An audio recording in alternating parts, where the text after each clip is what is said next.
Assalamualaikum warahmatullahi wabarakatuh. Sampurasun. Bertemu lagi dengan saya Bu Elis pada mata pelajaran Bahasa Sunda. Nah, pada kesempatan kali ini Ibu akan membahas mengenai materi tentang drama. Kita sudah memasuki pengajaran 2 ya. Kemudian, apa saja sih yang harus kita ketahui dalam materi drama?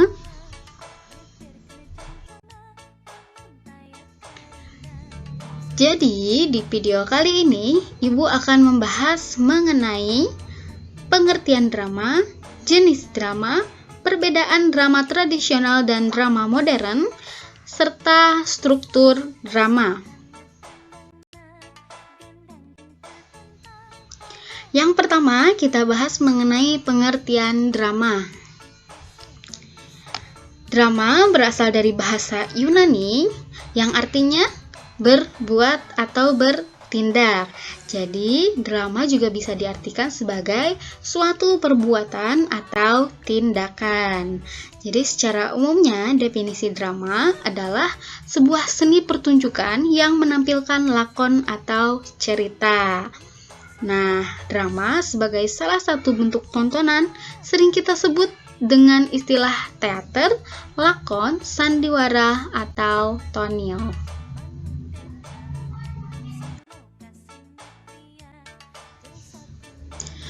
Untuk jenis drama itu sendiri terbagi menjadi 2, yaitu ada drama tradisional atau teater rakyat, dan yang kedua ada drama modern. Berikut merupakan perbedaan drama tradisional dan drama modern. Drama tradisional atau sandiwara tradisional biasanya dipentaskan tanpa menggunakan naskah. Kemudian cerita hanya dibuat garis besarnya saja. Dan dialog pelaku diserahkan kepada masing-masing aktor atau aktris. Jadi kalau drama tradisional dipentaskan tidak menggunakan naskah dan hanya garis besarnya saja gitu. Jadi untuk dialog pun diserahkan kepada aktor dan aktrisnya masing-masing. Kemudian contoh dari drama tradisional itu ada longser.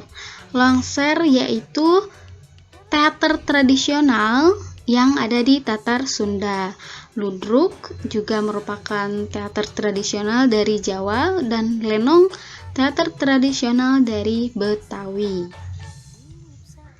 Kemudian drama modern, pementasan selalu menggunakan perangkat naskah drama. Nah, kalau ini selalu menggunakan naskah. Dialog serta adegan masing-masing pelaku sudah ditentukan secara jelas di dalam naskah. Jadi untuk secara detailnya memang sudah dijelaskan dalam naskah gitu. Kemudian sutradara hanya bertugas menampilkan kembali dengan dibantu oleh aktor dan aktris.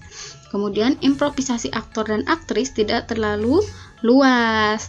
Jadi karena di drama modern ini sudah diatur secara detail dalam naskahnya, jadi untuk improvisasi itu terbatas.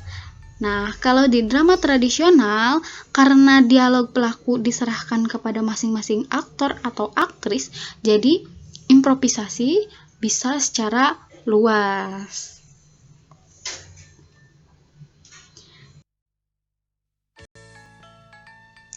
Kemudian yang terakhir ada struktur drama. Yang pertama ada pelaku. Pelaku adalah orang yang memainkan lakon atau cerita dalam drama. Jadi bisa disebut sebagai tokoh ya, tokoh yang berperan dalam suatu drama.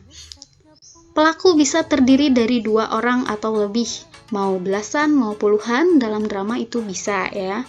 Kemudian peran pelaku. Jadi di setiap tokoh pasti memiliki perannya masing-masing, baik berperan sebagai pelaku utama, pelaku pendukung, atau bahkan pelaku tambahan. Nah, yang kedua ada dialog.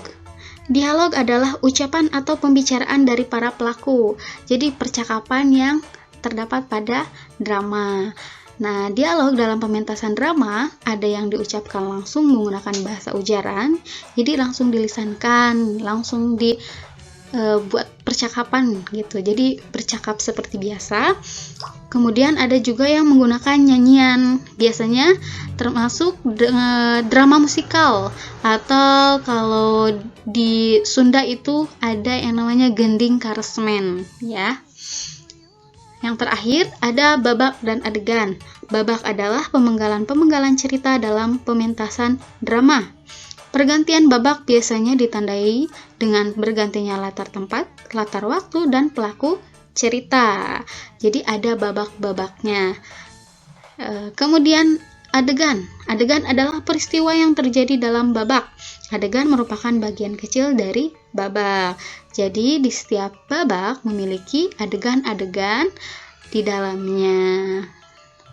Nah, untuk lebih jelasnya akan kita simak contoh ada 2 babak yang akan saya jelaskan.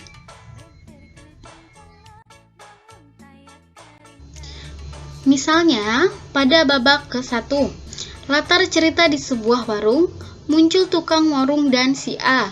Lalu, adegan pertama terjadi dialog antara pemilik warung dengan si A, perihal kejadian pencurian di rumah Pak RT. Datang si B, pembicaraan semakin hangat dan meruncing. Semua mencurigai si C sebagai pelaku. Di adegan kedua, tiba-tiba muncul si C. Pembicaraan terhenti.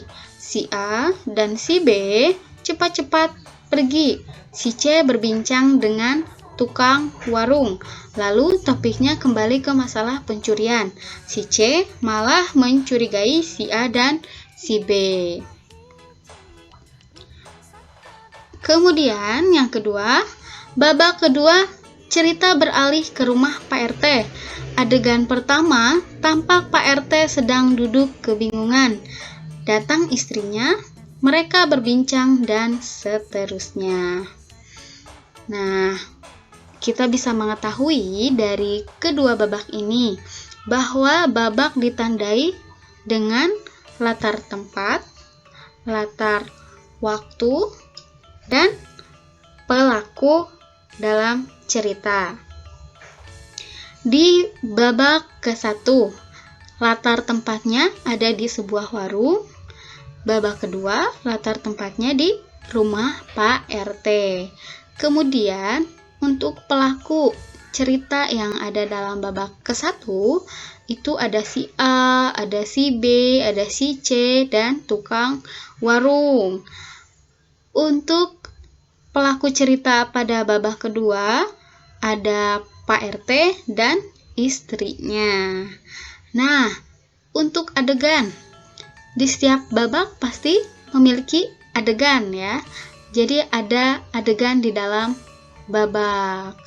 Nah, adegan pada babak ke-1 ada dua adegan atau 2 peristiwa. Peristiwa yang pertama yaitu perbincangan antara si A, si B, dan tukang warung. Kemudian adegan kedua yaitu ditandai dengan munculnya si C. Nah, kemudian si A, si B pergi, maka perbincangan terjadi antara si C dan tukang warung. Nah, untuk di babak kedua adegannya hanya 1. Jadi kita bisa melihat bahwa peristiwa pertama Pak RT sedang kebingungan. Terus datang istrinya, mereka berbincang. Jadi adegannya hanya 1 saja. Jadi tidak ada pergantian pelaku ya, tidak ada pergantian pelaku, hanya ada 1 adegan saja.